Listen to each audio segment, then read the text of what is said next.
The Mirrorbind Pact, Part 1. Chapter 1. The Cracked Mirror. The chapel had been dead for over a century. Swallowed by bramble and rot, its bones lay broken beneath creeping ivy and silence so thick it pressed against Lys's lungs. No birds sang here. No wind stirred the grass unless they were whispering something lost. She didn't mean to find it, only followed a sound, barely more than a breath, that called her name not from above, but below. Lys stepped cautiously across the crumbling threshold, boots crunching over scorched wax and bits of shattered stained glass. The air was heavy with the scent of earth, dust, and something older, something metallic, like memory laced with blood. Shadows clung to the ruined stone walls, curling around fractured pillars like vines too stubborn to die. At the far end of the chapel, where the altar once stood, the stone floor had given way to a deep hollow. Not a natural collapse, but a perfect circle of blackened rock, as if something beneath had cracked the earth open from the inside. She felt it immediately. Not fear, not curiosity, but a strange sense of recognition, like her body remembered something her mind could not. Her steps grew slow, deliberate. She descended into the hollow without thinking, scraping her palms and staining her jeans, breath quickening the closer she came. At the center, half buried in dirt and bone-dry ivy, lay a mirror. It was round, rimmed in a tarnished silver frame twisted with unfamiliar runes. A jagged crack split the glass through its center.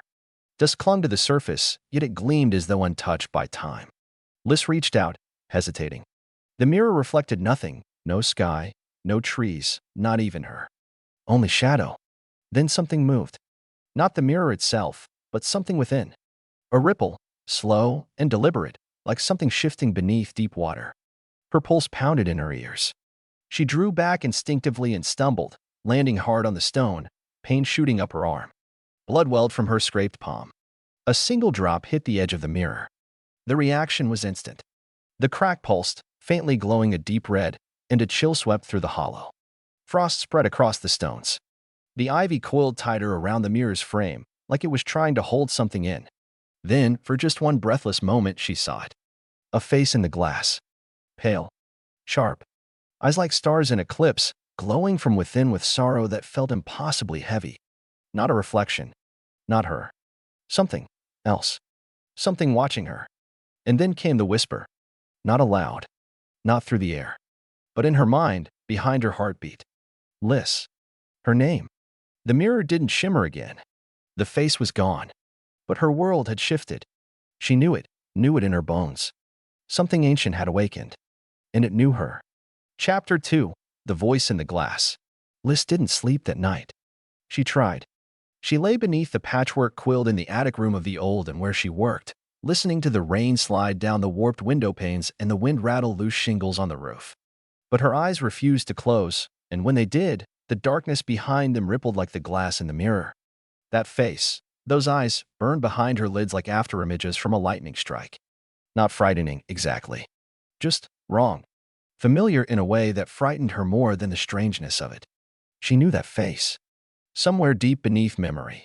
At sunrise, with the sky still gray and heavy, she pulled on her coat, laced her boots, and crept out before the rest of the town stirred. No one ever came near the chapel ruins. It was a place children dared each other to approach on moonless nights, where local folklore said the dead spoke in tongues and mirrors cracked on their own. But Lys wasn't afraid of stories. She was afraid of what wasn't in them. She was afraid of what they had forgotten. She moved quickly through the dew-drenched field, her breath fogging in the cold air. The path was barely visible now, overgrown with thorn vine and ghost grass. But her feet found it anyway. They remembered. Like the rest of her. The chapel stood just as she'd left it, silent, crumbling, watching. The moment she stepped inside, the air shifted. Heavy. Expectant. And then came the faint hum. A pressure behind her eyes. A vibration in her chest. The mirror was awake. Lys climbed into the hollow again, more carefully this time, knees trembling though she wasn't sure if it was fear or anticipation. The mirror sat exactly where she'd found it, half buried, cracked, waiting. The ivy had pulled back now, curled and crisped like it had been burned. The soil around it shimmered faintly, as if moonlight had pooled beneath the surface. She knelt, heart pounding. "What are you?" she whispered. The glass shimmered, as though in response.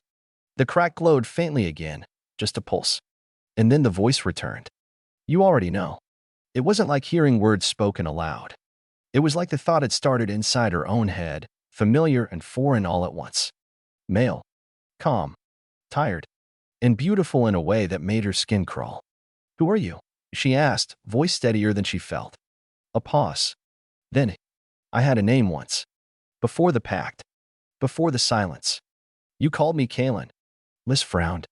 "I've never called you anything." Another pause. This time, longer. A flicker moved across the glass, and for an instant, the face returned, only this time, the shadows parted enough for her to see him clearly. He was young, or at least appeared to be. Ageless. Regal. Pale skin like moonstone. Hair dark as ink. Eyes molten silver, rimmed in black. Not human. Not fae. Not anything she'd ever seen or read about. He didn't smile.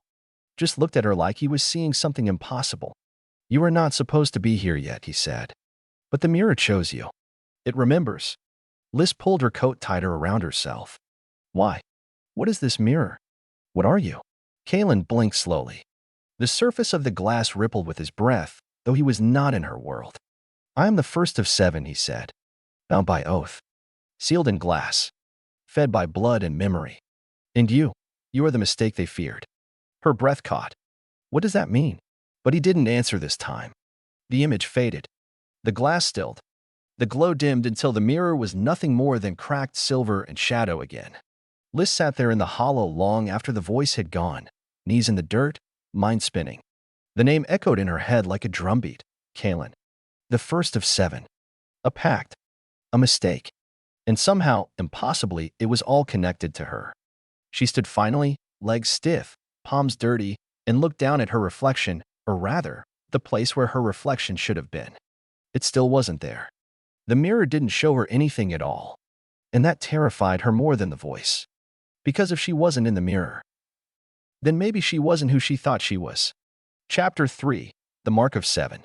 The mark appeared 3 days after she touched the mirror. Liz had almost convinced herself it was a dream, just an echo of an overactive imagination fed by rain-soaked ruins and too many nights reading old books by candlelight. She told herself that voices in the glass could be explained, that strange dreams and lingering chills were just her mind grasping for something extraordinary in a life that had never been anything but small. But on the 3rd morning, she awoke with blood beneath her nails and a pattern etched into her skin that hadn't been there the night before. It was on her left shoulder, just beneath the collarbone. A ring of interlocking sigils, fine as ink, sharp as bone. 7 symbols forming a closed circle, like a seal. It didn't hurt, but it pulsed faintly, like it was alive, like it was watching her. She stood in front of the mirror in her attic room, stripped to her tank top, twisting her shoulder to examine it. She touched it. It didn't smudge, didn't fade, didn't wash off. It was part of her now. And deep down, she already knew it hadn't come from this world. By midday, the air around her felt different. The innkeeper, a kind old woman named Etta, blinked twice when Liz walked past her in the kitchen, like she'd forgotten who she was for a second. The guests, normally rowdy and loud, grew quiet when she entered a room. One child burst into tears just passing her in the hallway. No one said anything. But they felt it. So did the animals. Birds didn't come near the window anymore. Cats arched their backs when she passed. Even the town's lazy hound, always stretched out near the tavern steps, growled low in his throat when she came near. The world was shifting around her, and she was at the center of it. That night, she returned to the chapel. She didn't know what she expected. Maybe to see the mirror gone or shattered. Maybe to find Kalen's face waiting in the glass again. But the hollow was empty. The air was still. The only sound was the rustle of wind through ivy. The mirror lay buried in silence, cold and quiet, as though it had never spoken at all. But something had changed. She could feel it. Liz stepped toward it, heart pounding. "You said I wasn't supposed to be here yet," she said aloud. "Why? What am I?" No response. Only her own breath. Frustration flared in her chest. She crouched beside the mirror, reaching for it. But before her fingers could touch the glass, it flared. A ripple, deep and swift, pulsed outward in a wide arc like a wave across still water. It wasn't light, it was pressure. Like the air itself had buckled for a moment, and in that instant, she saw it. A brief vision, like a memory that wasn't hers, a circle of robed figures standing beneath a sky lit with lightning, each bearing a mark like hers. 7 thrones of mirror and bone. A ritual. A scream. and her, standing at the center. But she wasn't herself. Her face was older. Her eyes glowed gold, and blood dripped from her palms into a bowl of silver flame. The vision vanished with a gasp. She stumbled back, clutching her shoulder. The mark on her skin pulsed once, and then a pain, like someone had struck a tuning fork in her bones. Her vision blurred. Her ears rang. And then she heard it again, his voice. Kalen's. You've awakened the first seal. Liz shook her head, breath shallow. Seal? What does that mean? There are 7. One for each bloodline. One for each promise made. Yours was never meant to awaken. You were born outside the pact. And that is why you are dangerous. The word cut through her. Dangerous. She had never been dangerous. She had never been anything, really. Just a girl in an attic room, folding linens and stealing time for books no one else wanted. But now the wind seemed to speak her name. The shadows leaned closer. And somewhere, far from the chapel, in a place she couldn't see, something else stirred. The first bloodline had felt it too. They were ancient, hidden, powerful, and they had sworn that no one would ever break the Mirrorbind Pact. But the moment her mark awakened, the pact itself had begun to unravel. And that meant the others would come. Not to help her. To stop her. Liz stood slowly, the mirror still pulsing faintly behind her. She pulled her coat closed, glancing back only once before climbing out of the hollow. The sky above had turned strange, clouds swirling in unnatural patterns, the moon half-veiled in crimson mist. The world didn't feel the same anymore. And neither did she. Chapter 4. A Pact Remembered. The library beneath the chapel wasn't supposed to exist. Liz found it 2 nights after the mark appeared, stumbled upon it the way the living sometimes fall into dreams they weren't meant to have. She'd returned again, drawn like a tide pulled toward the moon, unable to sleep, unable to breathe without knowing what this curse had made of her. The mirror remained unchanged, as still and cracked as the first day. Kalen had not spoken again. His silence pressed heavier than his voice ever had. She was exploring the far wall of the hollow when she noticed a seam in the stone, too perfect, too deliberate, like a door had once been carved into it and hidden beneath time. Her fingers brushed the edge. Nothing happened. But when her palm, marked with the sigil, pressed flat against the surface, something deep within the wall clicked. Stone shifted. The wall split open, revealing a narrow staircase that spiraled downward, cold air rushing up like breath from a tomb. And down she went, because she had to.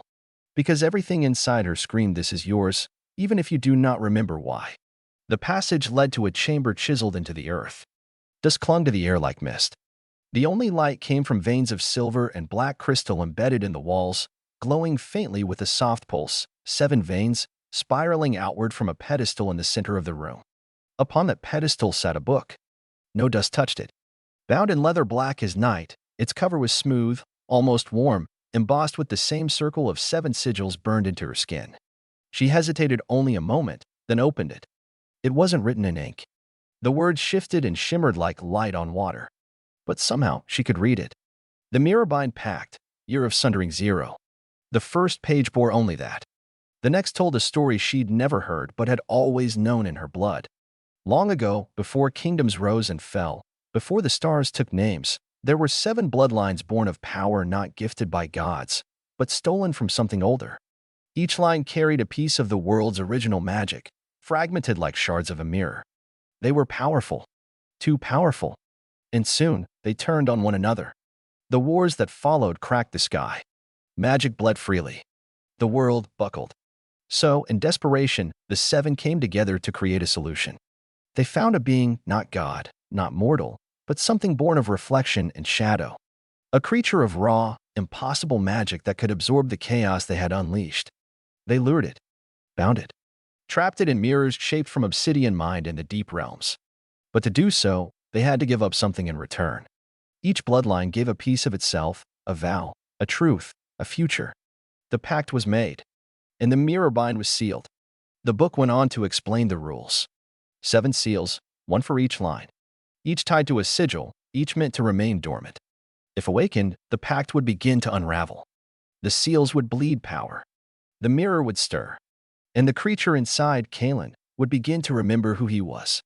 Liz stared at the page long after it had gone still. Her thoughts spun like storm winds. She wasn't part of this. Her family had no bloodline, no legacy. She had no sigil, no story. Except she did.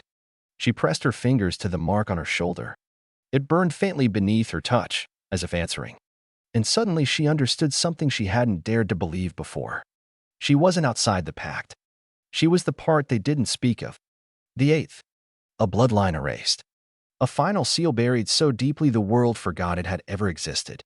A door creaked above her, stone shifting, wind howling through the chapel once more. But she didn't flinch. She closed the book gently and stood, knowing that she had crossed a line she couldn't return from.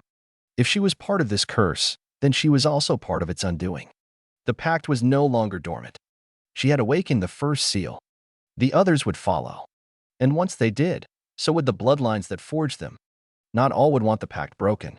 And none of them would want her alive. Chapter 5. The Mirror Prince.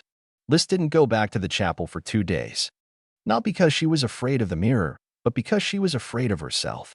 After what she read in the chamber below the earth, after the truth of the pact had imprinted itself on her blood, something within her had changed. It wasn't dramatic or sudden. There were no glowing eyes, no bursts of magic. But the world looked different. Sound moved through the air in slower waves. Shadows lingered longer than they should. People's emotions came to her like scents on the wind: anxiety, jealousy, joy, despair. Fleeting impressions, ghost-touch thoughts. She couldn't explain it, but she knew it had to do with the mark, with the pact, with her, and with him. She saw Kalen in dreams now. Not just his face, but fragments of places that didn't exist in this world. Black spires twisting into moonless skies, mirror lakes filled with faces that screamed without sound, a palace suspended upside down in a glass dome where no time passed. Sometimes he stood at the center, still and watching, and other times he reached for her through the reflections, always just short of touching her. She woke every time with her heart pounding, her hands clenched, the mark on her shoulder glowing faintly in the dark. The dreams didn't feel like dreams. They felt like memories she hadn't lived yet. On the third night, she returned. The chapel was still. The moon hung low and bloated, red as rust, bathing the ruins in eerie light. Ivy twisted like veins across the shattered walls. The wind whispered through broken arches, carrying the strange, sweet scent of burned lavender and stone. The mirror was waiting. It shimmered faintly in the moonlight, pulsing like it had a heartbeat of its own. When she stepped into the hollow, the temperature dropped instantly. Frost bloomed across the stone. Her breath curled in front of her face. And then the glass moved. It rippled like water struck by a stone. The crack pulsed with silver light. And then it split, just slightly, enough to let something through. He stepped out of the mirror like stepping through the surface of a still lake. No sound. No ceremony. One moment he wasn't there. The next he was. Kalen. He was exactly as she remembered him, tall, pale, dark-haired, with that strange impossible beauty that didn't belong to mortals or gods. His eyes were silver and shadow, glowing faintly, rimmed with the kind of sorrow that only comes from remembering too much. He was dressed in black, robes that shimmered with a mirror sheen, edged in symbols that seemed to shift every time she looked at them. Liz froze. She should have run. Should have screamed. Should have reached for the blade tucked in her coat, though she doubted it would matter. But instead, she whispered, "You're real." Kalen tilted his head slightly. Only just. His voice was like silk sliding over frost. Cold, smooth, laced with something dangerous. "I'm not meant to be fully here," he continued, stepping forward. "But you opened the first seal. That cracked the lock. Gave me shape. For now. For now." He looked at her like he already knew her questions and was just waiting for her to catch up. "When all 7 seals are broken, I will be whole. The mirror world will break.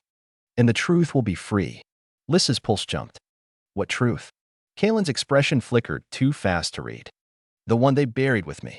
He circled her slowly, not threateningly, but curiously. Like she was something rare, something long lost. "You don't remember me," he said, not quite a question. "Should I?" "Not yet." He stopped in front of her again. "You shouldn't exist. Your bloodline was erased. Your seal never meant to be found. The others will come for you. To stop you. Or to use you." Liz swallowed. "Then why are you here? Why talk to me at all?" He stepped closer, so close she could see strange sigils flickering in his iris's mirror script, the same symbols from the book. "Because if you're truly her," he said softly, "then you're the key to breaking it all." Liz's breath hitched. "Her who?"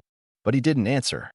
He reached out instead, slowly, and this time, when his fingers touched her skin, they didn't pass through. They burned, not in pain, but in awakening. The mark on her shoulder flared with white gold fire. The stone beneath their feet cracked. Light spilled from her skin like a shattered promise. Her knees buckled, but he caught her, held her upright with surprising gentleness. Then he leaned in close and whispered, "They thought binding me would end the world. But they were wrong. It only delayed it. And now the world remembers what it tried to forget." His voice fell away, and she collapsed into blackness, not from harm, but from overload. Her senses fractured. Her blood sang. When she awoke, she was alone in the chapel once more. But the frost remained, and so did the mirror, no longer cracked, but watching. And from somewhere deep inside her, a voice not her own whispered a single word. Run. Chapter 6. The First Disappearance. The morning after Kalen stepped through the mirror, the sky was wrong. Gray, yes, but not the sleepy gray of rain clouds or overcast skies. It was dense, metallic, as though the heavens were holding their breath. The clouds didn't drift. They hovered. And beneath them, the world felt still, too still, like something had shifted so profoundly that even time itself was pausing to watch. Liz woke late. Her body ached with the echo of magic, though she had no language for it yet. Her bones hummed. Her blood felt heavier, like something was flowing through it that hadn't been there before. And the mark on her shoulder? It pulsed softly beneath her sweater, warm and aware, like a heartbeat that didn't belong to her. Etta was not in the kitchen, which, in itself, wasn't strange. But the fire in the hearth had long since died. The tea kettle was cold. The door was left slightly ajar. And Etta was not the kind of woman who left anything undone. Liz stepped outside. The town felt altered. People moved slower. Conversations were hushed. The usual rhythm, the bakery bell, the blacksmith's hammer, the laughter of children from the stone courtyard, was missing. Attention pressed into the air, thick and invisible, like the town was listening to something far away and terrifying. She made her way to the chapel again, drawn as if tethered by invisible thread. But even before she crossed the threshold, she knew Kalen wouldn't be there. The mirror was dormant, still whole, still watching. The pulse was gone. He was gone. But something else had taken his place. A scrap of parchment lay on the stone steps leading down into the hollow, half-curled and stained with soot. Liz bent to pick it up, and her blood chilled. A symbol, identical to the one burned into her skin, drawn in charcoal. And below it, a name. Etta Varen. The letters were smudged, scrawled with urgency. The name repeated 3 times down the page as though whoever wrote it was trying to keep it from disappearing. But it had, because Etta was gone. No note, no signs of struggle, no witnesses. Just gone. Liz folded the paper tightly and shoved it into her coat pocket. Her breath was quick now, shallow. The mark on her shoulder pulsed again, this time sharper. Like it knew. Like it was reacting. She ran back to town, demanding answers, but no one had seen Etta since the night before. The inn's few guests assumed she'd gone to market early, but the market stalls were untouched. Her horse remained in the stable. Her favorite satchel hung on its peg. And worst of all, no one even seemed concerned. The absence registered, yes, but not as wrong. More like a dream someone half remembers after waking. "She was just here," said old Jorel, the smith, scratching his head. "I think. Or maybe it was yesterday. Funny, that. Feels like I just saw her." Liz backed away, heart thudding, realizing with sick certainty that this wasn't forgetfulness. It was erasure. Etta hadn't just disappeared. Something was removing her from memory, from time, from the threads of reality itself. The town's attention had already moved on. But Liz felt it, remembered her. And that meant something was protecting her mind, or targeting it. Back in her room, she pulled the journal from the underground chamber, the one that told the story of the Mirrorbind Pact. She flipped through page after page, searching for clues, and then, finally, in the margins of a section about the seals, she found it. A note in faded ink, written in another hand. "When the first seal is awakened, the pact will hunger. Memory is its price. It will take the closest, the clearest, the most beloved. It will test the one who bears the forgotten mark. It will devour until she chooses." Liz stared at the words, while rising in her throat. The pact had taken Etta, not for vengeance, not for cruelty, but for balance. Magic always demands a price.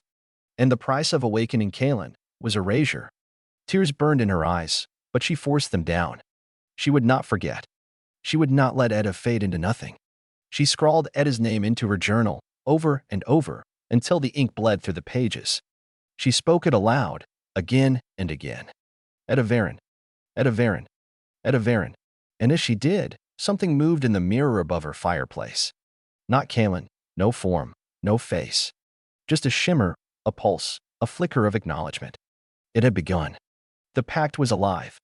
And it had only taken one soul to make her understand that this wasn't just a curse. It was a countdown. Chapter 7, The Shattered Reflection. It happened just after midnight, as the town slept under skies that refused to show stars. Liz had tried to stay awake, but her body, still weakened by the Mark's awakening, had finally succumbed to exhaustion. She sat curled in the corner of her attic room, clutching the journal against her chest. Candles burned down to nubs around her, the mirror above the fireplace covered hastily with a sheet she had nailed into the wall. Still, even veiled, she felt it hum behind her like a thing breathing in the dark. She dreamt she was falling, not down, but inward. Into herself. Into mirrors. Into eyes she didn't recognize as her own. She awoke with a jolt. Only, she wasn't in her room. She stood in a version of it. Same sloped ceiling. Same arched window. Same mirror. But everything was wrong. The colors were inverted, muted, drained of life, like watercolor soaked in ash. The floorboards beneath her bare feet were damp, pulsing faintly, and her reflection in the window didn't match her movements. It blinked when she didn't. It smiled when she gasped. She wasn't dreaming. She was inside the mirror. The realization hit like cold water down her spine. She turned slowly, eyes locking on the mirror above the fireplace, cracked and glowing faintly with silver veins. She reached out. The glass shimmered, warping at her touch but remaining solid. She tried again. Nothing. She was trapped. A soft whisper stirred behind her, too low to make out, but insistent. She turned and froze. The room was no longer empty. Someone stood at the edge of the light. A girl, cloaked in gray, long dark hair hiding her face. Still. Silent. Watching. Liz opened her mouth to speak, but the girl raised a hand slowly and pointed. Behind her. Liz turned again and saw herself. Not a mirror image. Not a reflection. A twin. A version. A possibility. This Liz was taller. Dressed in regal black robes lined with flame gold embroidery. The mark on her shoulder glowed like molten light. Her eyes were hard, older, lined with power. Her lips curved in a slight smile, one that didn't reach her eyes. You made it, the other Liz said, her voice calm and cold. It's earlier than I expected. Liz stumbled back. Who are you? The other tilted her head. I'm what you become, if you choose wrong. The world around them shifted, walls bending like breath on glass, shadows stretching across the ceiling like hands. The girl in the gray cloak stepped forward at last. Her face was pale. Blank. A mirror. And then she spoke in Kaelin's voice. The mirror world remembers everything the real world forgets. It stores it, nurtures it, shapes it into echoes.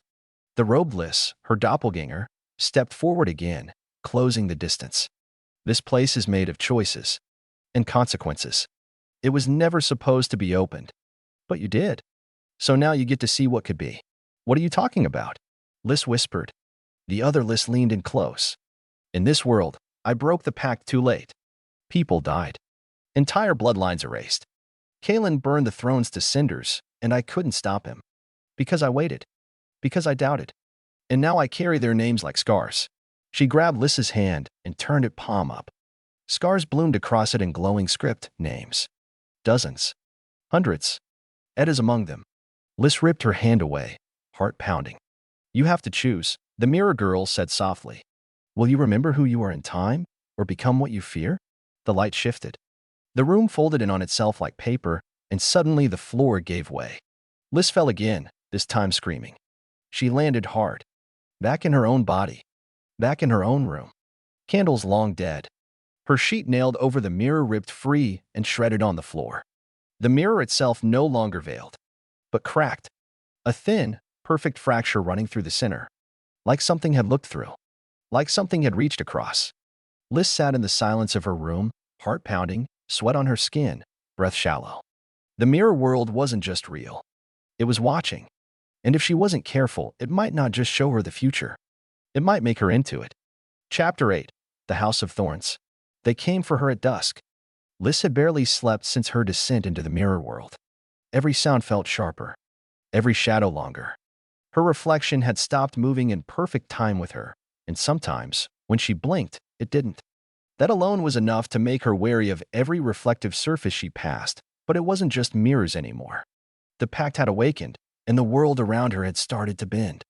It was late when the knock came, 3 soft taps on the door to the inn's attic, just as the sun dipped below the hills and drenched the town in bruised twilight. She hesitated before answering, her fingers brushing the journal in her coat pocket, her body tense with the now familiar hum of danger. When she opened the door, they were already inside. 2 figures, cloaked in gray and crimson, hoods pulled low, bearing rings on their left hands, obsidian bands inlaid with thorns of silver. The taller of the 2 held out a parchment bearing no name, only the sigil that matched the mark on her shoulder. "You've been summoned," the figure said, voice sharp and cold as glass. "Summoned." Lys's hand inched toward her hidden knife. "For protection," the second figure said, softer, female, her voice tinged with something that might have been pity. "And answers." Before Lys could argue, the taller one raised a gloved hand. "You have 7 seconds to come with us before the others find you first." Something in his tone, final, warning, made her move. She grabbed her coat, slipped the journal into its inner pocket, and followed them into the dusk. They didn't take the roads. They walked through forgotten paths, through thickets that didn't exist on any map, into a part of the forest where trees grew in spirals and the ground whispered beneath her feet. The air thickened with the scent of iron and old magic. No birds. No wind. Only silence broken by the sound of her own heartbeat. And then they reached it. The House of Thorns. It wasn't a house so much as a ruin wrapped in life. Vines crawled over cracked marble, thorns blooming with crimson blossoms that pulsed with faint light. The windows were long shattered, but the glass still floated in the frames, suspended midair like breath caught in time. Statues lined the path, hooded, faceless, all turned inward as though guarding secrets too dangerous to name. Inside, the light was dim, flickering from lanterns that held not flame, but starlight. The air smelled of ancient ink, pressed flowers, and candle smoke. As they passed through arched hallways carved with runes, Lys saw doors, dozens of them, each painted with a single sigil. 7 doors bore the marks of the bloodlines. An 8th, sealed in black wax, bore no mark at all. They led her to a circular chamber, its walls lined with books and mirrors, each one covered, veiled in silk and shadow. At its center sat a round table of pale stone, with 7 empty chairs carved from twisted wood and bone. Only one was occupied. A woman, robed in deep crimson with a collar of thorns and feathers, sat straight-backed, hands folded. Her eyes were gold, not glowing, not burning, just ancient. "You bear the mark," the woman said. "You've seen the mirror world." Lys nodded slowly, heart thudding. "I didn't mean to. No one ever does," the woman replied. "But you opened the seal. The pact remembers. And now so must you." Lys stepped forward. "Who are you people?" "We are the Thorn Keepers," the woman said. "We are what remains of those sworn to protect the Mirrorbind and the world from itself." "Protect it?" Lys blinked. "You mean the pact?" "Yes. And no. The pact was a cage. A desperate act by those who feared power more than they understood it. We were meant to uphold it, contain it, until the final bloodline fell." "Then why am I still alive?" The woman's gaze darkened. "Because your bloodline was erased, not destroyed. Someone hid you, child. Buried your name. Covered your seal. But magic doesn't forget." Lys drew the journal from her coat and laid it on the table. "I found this in the chapel. It says Kalen was bound by the bloodlines. But he spoke to me like he knew me." The woman's voice dropped to a whisper. "He does. The Mirrorbind does not just trap a being. It reflects. It remembers. It shows not only what is, but what could be. And that is what makes it dangerous." The room pulsed faintly with unseen magic. One of the mirrors beneath silk rippled, just for a breath. Lys leaned in. "And what am I?" The woman rose, slowly, and crossed to the sealed black door. She placed a hand upon it and whispered something Lys couldn't hear. The wax cracked. The door trembled. "You are the answer," the Thornkeeper said softly. "Or the mistake that unravels everything." The door creaked open. Beyond it, darkness moved, not shadow, but the kind of darkness that had depth, that watched back. "Come," the woman said, stepping inside. You've seen the mirror world, but now you must see what lies between it. Liz hesitated only a second longer. Then she followed her into the dark. Chapter 9. The Seventh Bloodline. The air beyond the sealed door was colder than death. Not cold like winter or like the touch of stone, but cold in the way memory could be ancient and cutting, filled with voices that never quite faded. Liz stepped across the threshold and immediately felt the pressure change. The hallway was narrow and carved from smooth, dark stone that shimmered faintly under her boots. Faint silver lines ran through the walls like veins. The darkness wasn't empty. It thrummed. It watched.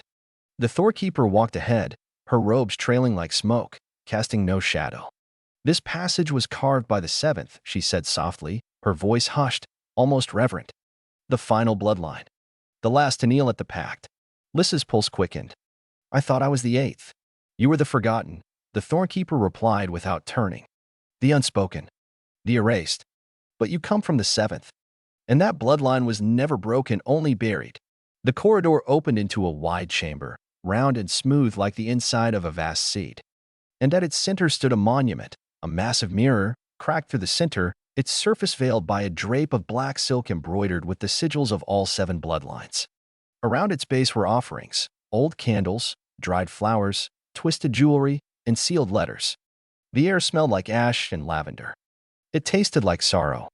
This is the Hall of Names, the Thorkeeper said, walking toward the monument. We come here when the pact stirs, when it demands remembrance. You came from the seventh, and if the mark has awakened in you, then your name is here. Liz stepped closer. Her skin tingled. The mark on her shoulder flared gently, like a match just struck. The Thorkeeper extended a hand toward the silk. It peeled away soundlessly. Behind it, carved into the stone pedestal, were hundreds of names. Some faint, some bold, some half-erased. The Thornkeeper's finger hovered just above one, and she spoke it aloud like an invocation. Velisara. The moment the word was spoken, the mirror behind the name shuddered. The crack in the glass glowed faintly red. That was your line, the Thorkeeper whispered. The bloodline of reflection. The one who sealed not just magic, but time. They were the ones who forged the mirrors, who learned to speak to them, who built the prison. Liz stepped back, breath caught in her throat. That's not possible. I've never heard of Velisara. Because they were the first to be erased, the Thorkeeper said. By their own will. They feared what they had built. And so they chose to vanish from history rather than be remembered as the ones who doomed the world. But I'm not a mirror forger, Liz stammered. I'm just. You're what remains, the Thorkeeper said, and her tone gentled. You're the echo they tried to silence. But magic remembers. And now, so must you. Liz looked up at the mirror. And the mirror looked back. The crack spread. And then, her reflection shifted, not copying her, not mimicking her, but becoming something else. Older. Stronger. Wearing robes that shimmered with sigils, hands alight with magic, eyes like molten gold. A woman with her face. And then the mirror spoke. Not in Kaelin's voice. In her own. You are Velisara reborn. And the seals are breaking. The pact is waking. The others are coming. Liz fell to her knees, hands gripping the stone, her heart a drumbeat in her ears. All her life she had felt small. Lost. Like a ghost walking through someone else's story. But she wasn't a ghost. She was the spark. The bloodline they thought they'd buried had just risen. And the mirror had just remembered her name. Chapter 10. A Whisper of the Past. That night, the mirror called to her. Not in dreams this time. Not in whispers. But in memory. Liz lay in a narrow cot beneath the House of Thorns, the flickering starlight lantern overhead casting slow turning shadows across the stone ceiling. Her thoughts refused to quiet. Even sleep avoided her, as if the very air around her knew rest was no longer an option. The name Velisara kept pulsing in her mind like a heartbeat that wasn't hers. Her shoulders still burned faintly beneath her shirt, the sigil warming whenever she touched the mirror. And deep inside, a pressure had begun to build. Not painful, not dangerous. Just waiting. She turned over. And there he was. Kaelin. Standing in the far corner of the chamber, cloaked in darkness, his silver eyes catching the lantern light like twin moons. She gasped, sitting up, but he didn't move. Not all mirrors show reflections, he said softly. Some show memory. You're not really here, she whispered, though her voice trembled with doubt. No, he replied. But part of me is. You opened a doorway. I'm only following the light. What do you want from me? She asked. Kaelin stepped forward. Not what I want. What you need. You want to understand. So I will show you. Just once. A memory that's been buried too long. He reached out, not to her, but to the mirror on the far wall. It flared. A ripple passed through the air, and the walls of the room melted away. Liz blinked, and she stood in another world. It was a place of breathtaking beauty, twilight fields beneath a violet sky, twin moons casting silver light on mirrored lakes and glass-tipped trees. Towers of obsidian and crystal rose into the horizon, not built, but grown, shaped by thought, not stone. Magic shimmered in the air like dust. Music echoed from no visible source, a harmony of voices not bound to any language. The mirror world. But not as it was now. As it had been, alive, whole, unbroken. She turned and saw Kaelin, not the ghostly vision she knew, but real, fully formed. Taller. Younger. Smiling. He stood among others, 7 figures cloaked in ceremonial garb, each bearing a mirror sigil glowing over their hearts. They chanted in unison around a great, swirling mirror in the sky. At its center was a figure of unimaginable power, neither man nor god, cloaked in light and shadow, spinning slowly in a prism of glass. Is that you? Liz whispered. Kaelin stood beside her, watching the memory unfold. Yes. And no. That was what I was before the pact. Before they broke me. They trapped you, she said. They used me, he corrected. I was the bridge between worlds. The first of the mirror-bound. A guardian, not a prisoner. Until they feared what I reflected. Their greed. Their ambition. Their future. The ritual continued. The chanting grew louder. The mirror above cracked. Liz flinched as a scream echoed across the dreamscape, a sound so ancient, so filled with betrayal, that the sky itself darkened. The central figure Kaelin shattered. Not into pieces, but into reflections. 7 shards fell, each carried away by one of the bloodlines. And as the mirror sealed, the world Liz had just seen, fractured. The beauty faded. The trees twisted. The light dimmed. And then the vision shifted again. Now she stood alone in a small, candlelit room. A woman sat at a writing desk, cloaked in gray, long braids twisted with silver thread. Her eyes, gold, like Liz's, were filled with tears. She was writing a letter. To the child who must never know her name, the woman wrote, "Forgive us. We've hidden you not out of fear of you, but fear for you. If they knew you survived, they would hunt you until the last breath of your bloodline. We buried Velisara for peace. But peace is a lie. And one day, the mirror will remember. When it does, you will awaken. And I pray, gods, I pray, you will be more than we were. Stronger. Kinder. Free." She sealed the letter, kissed it, and placed it in a box shaped like a mirror shard. Then the memory shattered. Liz collapsed back into her cot, gasping, sweat slicking her skin. Kaelin was gone, but the mirror still hummed. And now, she knew the truth. He hadn't been the monster. He had been the price. The pact was built on betrayal. And she, Velisara's last breath, had been hidden not because she was dangerous, but because she was the only one who could break it. Chapter 11, Kaelin's Chains. The mirror didn't speak to her for 2 days. After the vision, after seeing Kaelin shattered, her bloodline erased, and the pact for what it truly was, Liz found herself hollowed out and uncertain. She tried to return to the Thornkeeper's rituals, their silent halls, their endless questions. But everything they said now felt like another form of secrecy, another cage.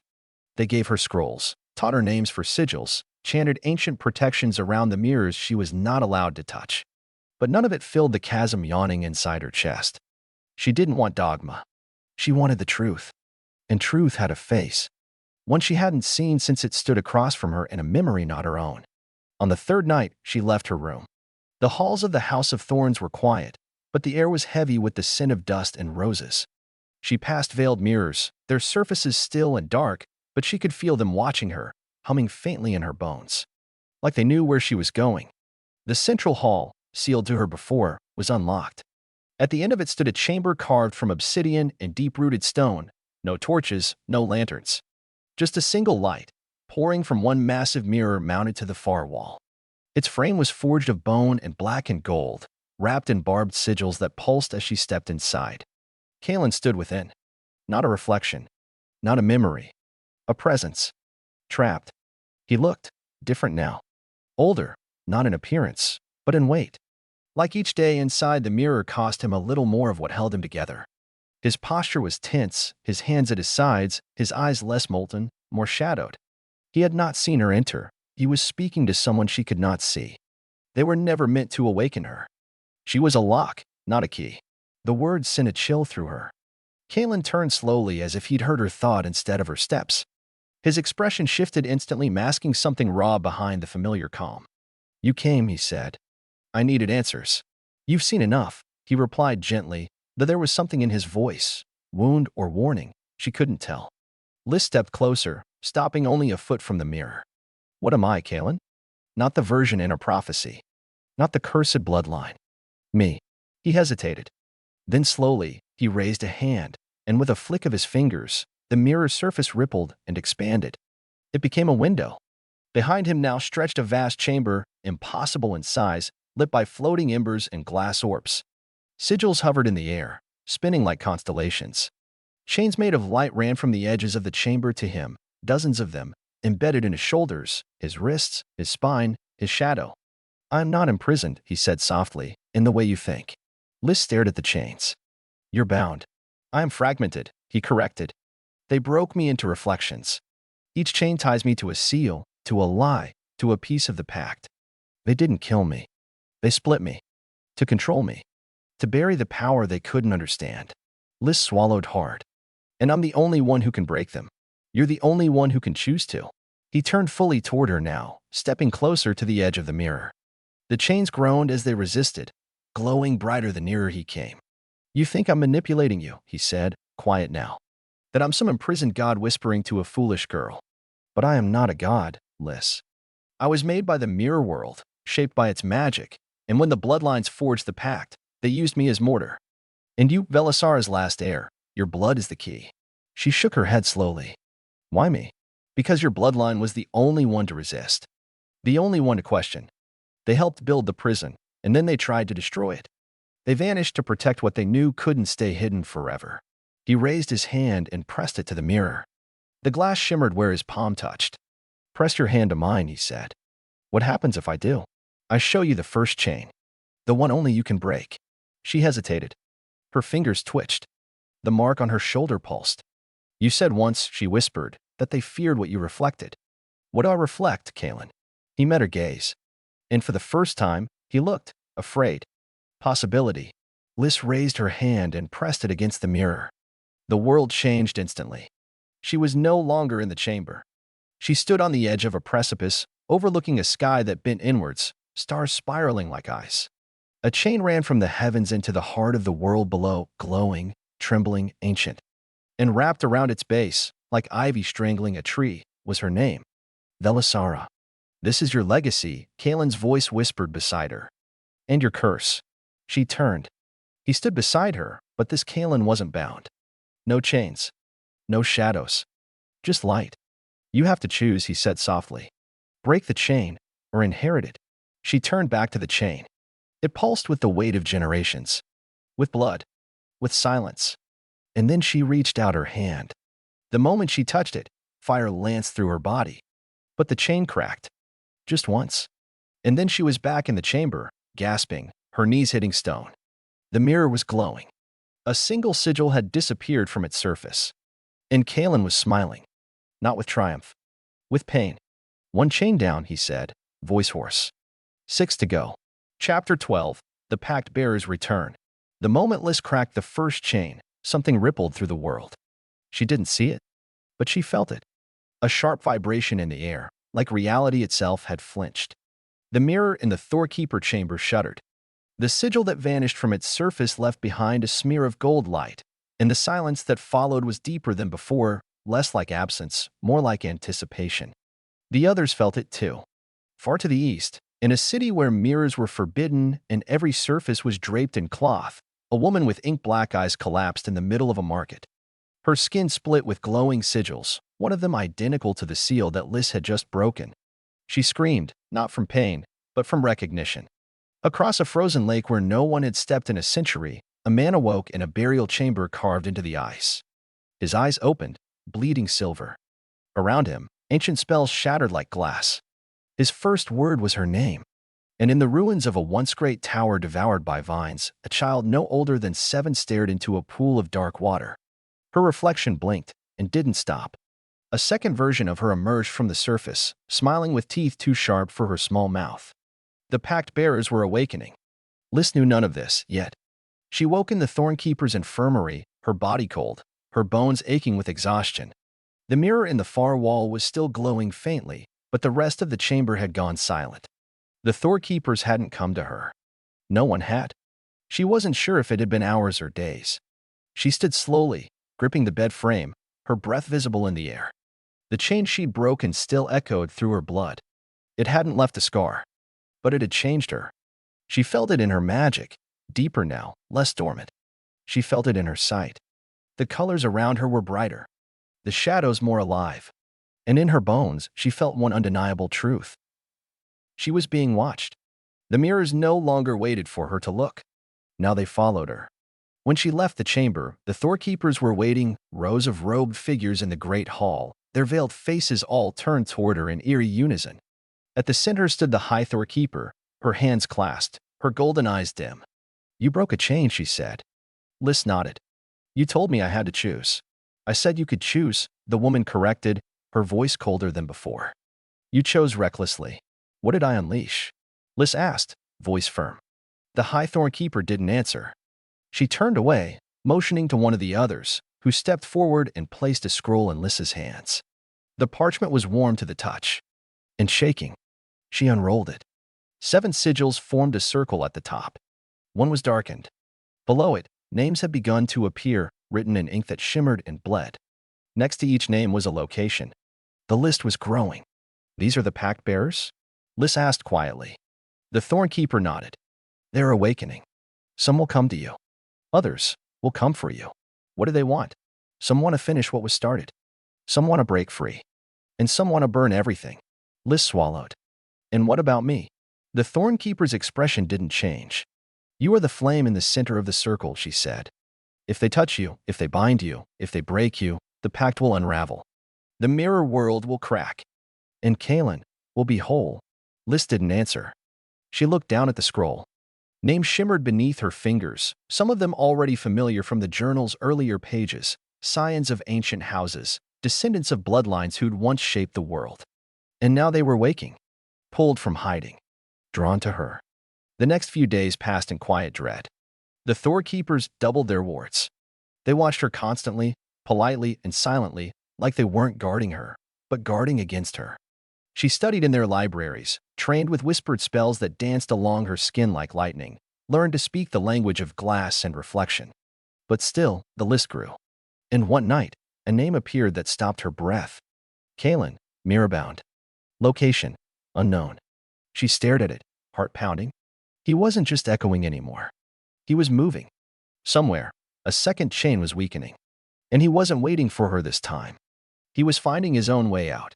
Chapter 13. A Mirror in the Flesh. The storm came with no wind. No thunder. No rain. Only a silent pressure in the air, heavy and electric, like the sky had forgotten how to breathe. Liz felt it long before the others did, hours before the lanterns flickered, before the Thornkeepers tightened the mirror wards, before the ground beneath the House of Thorns began to pulse like a heartbeat in the earth. She had grown used to the strange since awakening the first chain, used to flickering visions, to hearing thoughts that weren't hers, to seeing shadows ripple in glass even when no one stood behind her. But this was different. This was presence. The second chain was breaking. Not shattered yet, but cracking. And Kaelin was close. The scroll confirmed it first. That same afternoon, Liz unrolled it to find his name no longer marked unknown. Kaelin, Mirrorbound. Location, within threshold. The term was one she hadn't seen before. She asked the High Thornkeeper, whose golden eyes narrowed at the scroll, lips pressed into a line. "It means he's not here," she said carefully, "but he is near. Between realms. Between walls. Watching. But he always watches," Liz said. "Not like this," the Thornkeeper replied. They tripled the veils that night, draping the great hall's mirrors in black velvet, laying down salt lines infused with mirror root ash and silver dust, whispering incantations in a language Liz could only half understand. The House of Thorns had always felt more like a sanctuary than a fortress. Tonight, it felt like a tomb. Lish tried to sleep, but she couldn't. Her skin crawled with tension. Her dreams were a tangle of memory and prophecy, Kalen's voice echoing in rooms made of glass, his chains singing like wire as they strained against ancient bindings. And always, at the edge of the dream, she saw him walking through reflections closer, clearer, shedding pieces of shadow with every step. Just after midnight, the mirror cracked. Not with sound, but with silence. Lish awoke to the sudden stillness. No chanting. No whispering. No pulse of magic in the hallways. Just nothing. She stepped out into the corridor, barefoot, breath visible in the air. Every mirror was veiled. Every torch had gone out. The air was colder than frost, yet strangely alive. And then she saw it. A ripple. In the mirror to her left. Despite the veil, the silk moved inward, not pushed, but pulled. She stopped, heart thudding, and reached out. The silk peeled away on its own. The mirror behind it had no reflection. Just silver. Liquid. Waiting. Then he stepped through. Kalen. Not a vision. Not a flicker. Flesh. Or something like it. His robe shimmered like oil over water, his eyes no longer just light but depth mirrors unto themselves. The chains were still there, but frayed, trailing behind him like severed threads. His presence bent the air. The ground beneath him darkened in a perfect circle. He looked at her, and for the first time, smiled. Hello, Lish. She couldn't move, couldn't speak. He walked closer, not fast, not threatening, just steady. Measured. Like gravity obeyed him. I didn't think you'd reach the second chain so quickly, he said. But I should have known. You were always meant to see through the veil first. I didn't mean to summon you, she said, her voice hoarse, low. You didn't, he said, stopping a few feet away. I'm not fully here. Not yet. I'm only in places where your magic lets me be. And you, Lish, you are the keyhole they never sealed. Her breath caught. Then what are you now? A shadow? A memory. He raised his hand, touched the wall. The stone cracked. Something in between, he said. Real enough to break. Not real enough to bleed. She stepped back. Why now? Why appear? Because the other pact bearers are moving, he said. Some of them have already felt you. One will find you within days. Not all of them are allies. And you deserve to see who you're truly fighting for. She frowned. And who is that? He tilted his head. Me. The word landed like a dropped stone in still water. You can't save the world and break the pact, he said. You'll have to choose. I haven't made any choices yet, she said. But you have, he replied. You broke a chain. And that was a beginning. Lish tried to speak, but the mirror behind him shimmered. A pulse. And then Kalen staggered. He grunted, looking over his shoulder. The chain still tethered to him glowed bright. One snap taut, dragging him backward. No, he growled. Not yet. He looked at her, pain in his expression. Remember this, Lish. The world fears what it reflects. But sometimes, a mirror shows you what you were never allowed to be. His body blurred. The chain screamed. And then, in a burst of cold light, he vanished. The mirror shattered. The silk veil dropped like ash. And Lish stood alone again, in a hallway filled with frost, with silence, and with the unmistakable truth that the lines between worlds were no longer lines. They were doors. And one of them had just opened. Chapter 14. The Silver Couriers. The shards of the mirror were still warm. Lish knelt beside the wreckage in the hallway long after Kalen vanished, her fingers hovering above the fractured glass. Each piece glowed faintly, humming with residual power. They were no longer reflective, just gleaming surfaces etched with swirling silver sigils. She recognized one of them. The same symbol that had flared in her palm when she cracked the first chain. Her hand trembled slightly as she touched the shard. It pulsed beneath her skin. Not painful, responsive. Alive. That was when the wind changed. Not outside. Inside. A draft whispered through the corridor, carrying a scent that didn't belong, cool rain on stone, ozone, and something metallic and soft, like the echo of music forgotten. The shadows shifted unnaturally, drawn toward a point at the far end of the hall. Lish stood slowly. Then they came. From the far corridor beyond the broken ward, 3 figures emerged, tall, cloaked in robes of shimmering gray-white silk that caught no light, their hoods pulled low. Each wore a silver circlet across the brow. Their feet did not touch the ground. They glided, silent as fog, eyes hidden, faces obscured by veils of smoke that never dispersed. But it wasn't just their appearance. It was the way the world been around them. Time slowed. Sound dulled. And every mirror they passed bowed inward, toward them, as though gravity itself acknowledged their presence. The Thorkeepers arrived seconds later, weapons drawn, magic swirling around their hands, but they stopped short when they saw the intruders. Recognition, or fear, halted them. Lys stood frozen. The tallest of the three couriers raised a hand. The mirrors stilled. The air quieted. Then they spoke, not aloud, but into every mind in the room, voices like chimes beneath thunder. "We are the couriers of the Silver Accord. We come with a message for the last of Velisara." Lys blinked. "That's me."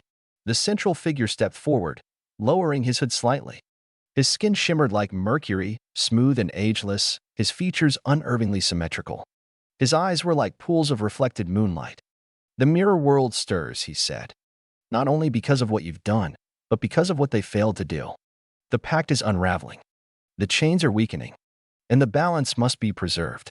Lys glanced at the Thorkeepers. They said nothing. Watched. "What balance?" she asked, stepping forward. "What are you talking about?" "The Mirrorbind was not only meant to contain Kaelin," the courier replied. "It was meant to contain everything: truth, memory, time. Without it, the boundaries between realms begin to blur." The second courier produced a scroll, sealed with a silver ribbon that unraveled itself when Lys approached. Inside was a single sentence, written in shimmering ink. "If the mirror breaks before the bearer is whole, the world will fracture into silence." "What does this mean?" Lys asked. The first courier looked at her. "It means you are not just the key to unlocking the chains. You are the only thing preventing Kaelin from becoming what they feared he would. Which is not a king, not a prisoner, but a god." A cold breath swept through the hall. The mirrors behind her rippled, as though disagreeing or warning. Lys clenched her fists. "Why come to me now?" The third courier finally spoke, her voice soft and whisper-light. "Because the Seelie and Unseelie courts have felt your awakening. Because the pact's breaking has begun to echo into other realms. And because there is one who hunts you now, not to kill, but to bind." "Who?" "The second bearer," she whispered. "He walks in dreams. He calls himself the Crownless. And he is closer than you think." The room shivered. The Thorkeepers moved at last, stepping protectively in front of Lys, their magic sparking. But the couriers did not react. They bowed. "We are only messengers. But we will return. And when we do, you must choose: seal the pact anew, or let it fall." Before Lys could ask another question, the three figures stepped back into the air and vanished. The moment they disappeared, the mirror shards on the floor pulsed. One, only one, rose into the air and hovered before Lys. It spun slowly, and then it spoke. In Kaelin's voice, "They want you to lock the door again. But you weren't made to kneel." The shard dropped into her hands. Still warm, still pulsing. And she realized then she hadn't cracked the second chain. It had cracked itself. And something had helped it along. Chapter 15. The Splintering. The next morning, the sky cracked. Not with thunder, not with storm, but with something deeper, a low, groaning sound like stone grinding on stone, as if the heavens themselves were straining under pressure. A single jagged line of silver light tore briefly across the clouds before vanishing, but the air didn't recover. It hung heavy, unsettled, and wrong. Lys stood at the highest tower of the House of Thorns, overlooking the forest to the north where the fog never fully lifted. She had the mirror shard in her hand, the one that had floated, spoken, and chosen to remain. Its surface no longer reflected anything at all. Only a gentle, pulsing glow that seemed to sync with the mark beneath her skin. She hadn't told the Thornkeepers what Kaelin's voice had said through it. Not yet. Because a fracture had begun. Not in the mirror. In the people around her. It started with whispers. Thorkeepers speaking in hushed voices behind doorways they thought she didn't pass. Reports of distant watchtowers seeing figures move across frozen rivers, those whose eyes glowed faintly under moonlight. Scrolls arriving bearing blood-smeared seals, carrying warnings from scholars who'd long studied the pact and now claimed the barriers between realms were thinning by the hour. Magical storms were being reported from places where magic hadn't stirred in 100 years. And always, the second bearer's name lingered in the background. The Crownless. She'd never seen his face, but now she saw his symbol in strange places, scratched into the bark of trees outside the sanctum walls, scrawled into the edges of ancient pages, burned lightly into her own dreams. His presence began to take shape like smoke collecting into form. And each time she woke, she remembered only a whisper. You were never meant to carry the mirror alone. But the cracks didn't just form around her. They formed within. The Thorkeepers, once united in cold precision, had begun to divide. Some argued that Liz should be protected at all costs. Others said she had already let too many chains break, that she was a risk, a living weakness. There were calls to rebind her, silence her, lock her inside the mirror chamber, and use her blood to renew the seals. One night, she heard them vote. And it was not unanimous. 9 voices for her freedom, 7 for her confinement, 1 who abstained. And she never found out who. That night, someone tried to enter her chamber. The wards she'd placed, old sigils she didn't remember learning, flared with blinding violet light. When she emerged, the air still smelled like scorched silk and iron. The Thorkeepers denied it, of course. But she saw the scorch marks on the robes of the High Thornkeeper's second in command. Liz didn't confront him. She didn't need to, because by then, she'd already started preparing to leave. It was Kaelin's voice again that told her how. Not in a dream. In the mirror shard.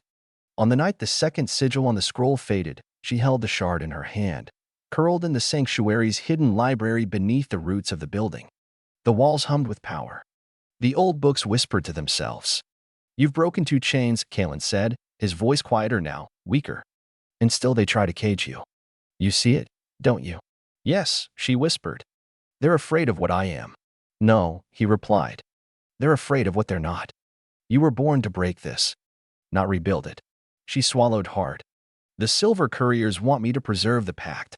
The Silver Couriers want a world with rules. You weren't born for rules. You were born for truth. And truth is a splintered thing. A pause. Then softer. The Crownless comes. He walks with a broken seal.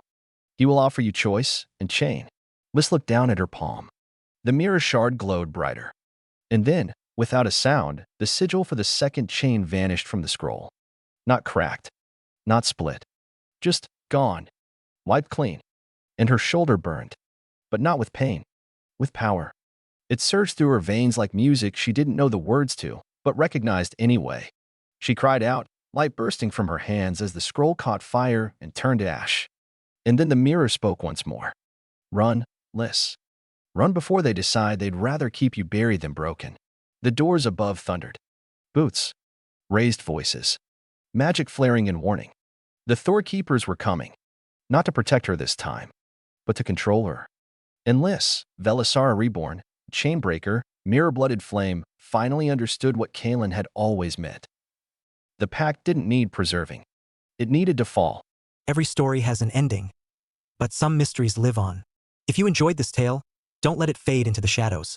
Smash that like button and subscribe for more thrilling stories that will transport you beyond the veil of the ordinary.